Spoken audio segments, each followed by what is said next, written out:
everybody, welcome back to my channel. I'm Judy.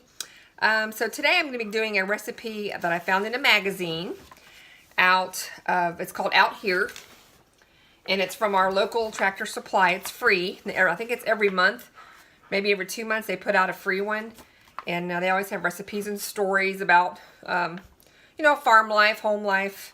It's kind of interesting, and it's, like I said, it's free. It's nice. So this one has some recipes in with cranberries. And so I thought I would try this one. It's called Cranberry and Apple Casserole. And it looks and sounds delicious. It's pretty simple, according to the recipe. So I thought you might like to come along while I make it. I'm substituting, of course, the sugar, regular sugar and brown sugar with the Swerve Sweetner instead of like regular sugars, I should say. So hopefully it'll turn out good. But it looks and sounds delicious. So I thought you might like to come along. So let's get started. Okay, here we go with the cranberry and apple casserole recipe. So it calls for a 9 by 13 pan. So I'm just going to use my cake pan here. And 3 medium-sized Granny Smith apples.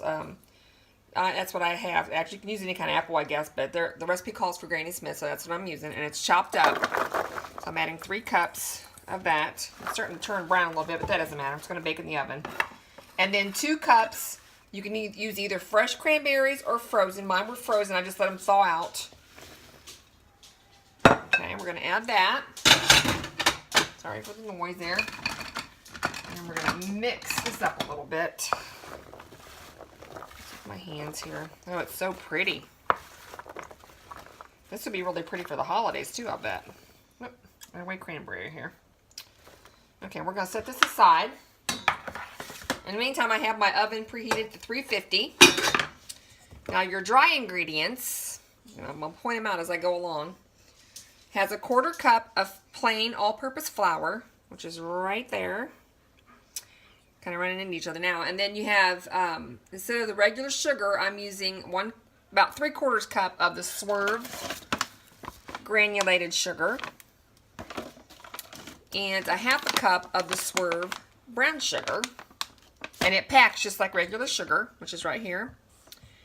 And then 1½ cups of whole oats. And I'm just using the Great Value brand, but you can use Quaker if you wanted to. And a 1/2 cup of chopped pecans. And I also put in a teaspoon of cinnamon, ground cinnamon. I use this kind, organic Members Mark, and it's from my local Sam's Club. And about a 1/2 teaspoon of that I grated myself, of whole nutmeg, organic nutmeg. And then we're just going to mix this up with a spoon. I'm going to put you up just a little bit more so you can see it better. There we go. Just want to mix it all up. And then I also melted 1 stick of butter. Set it to the side so it can kind of cool off. I think I'm just going to use my hands and break that brown sugar up. And get it mixed up in there. Oh, it smells really good. That cinnamon and nutmeg. Oh my goodness. You just want to mix it up.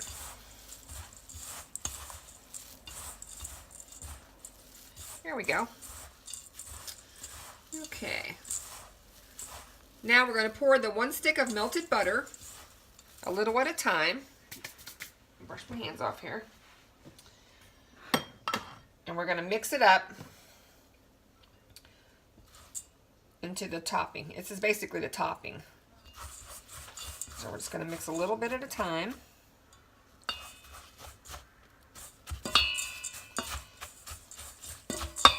So it's all incorporated. Okay, here's that. Other side. It's kind of reminding me like of an apple crisp. Now the cinnamon and nutmeg wasn't called for in the recipe. I just decided to add that to it. So, but I'll leave the recipe in the description box below. So if you want to try to make this, it's actually pretty healthy, especially if you use the Swerve sugar, or you could use an organic, you know, sugar if you're not really worried about that. Okay. Now we're going to put this over top of our cranberry mixture. Look at that. So pretty. Okay, I'm going to hit this. I'm going to get just a bigger... I might just use my hands. Yep, I'm going to use my hands. And then you're just going to sprinkle it over the top.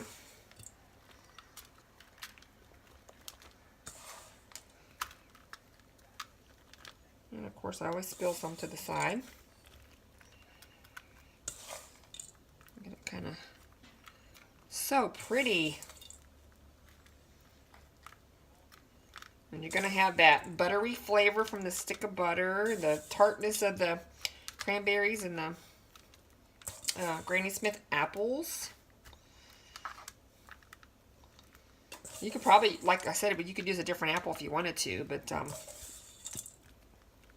think the Granny Smith's pretty good. It's still sweet, it's got a little tartness to it.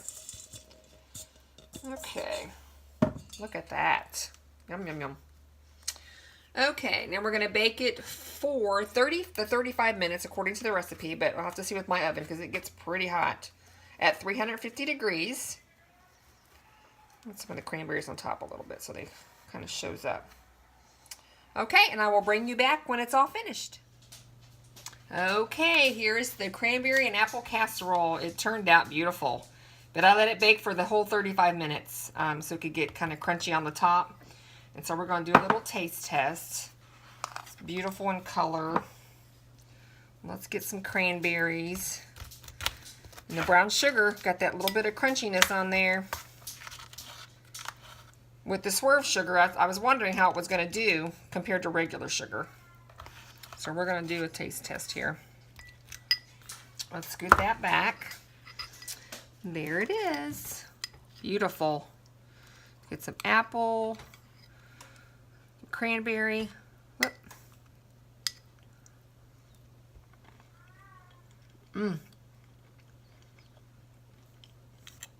Y'all, this is really good. You got the tart cranberry and the Granny Smith apple, and then the brown sugar with the oatmeal and the butter.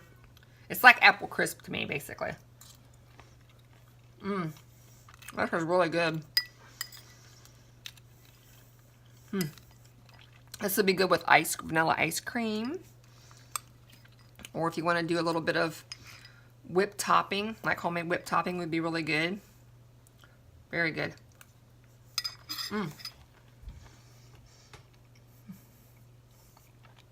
Sorry, I'm trying to chew it up, but it's delicious. So thank y'all for watching. I hope you enjoyed the video, and give it a thumbs up and subscribe if you haven't already.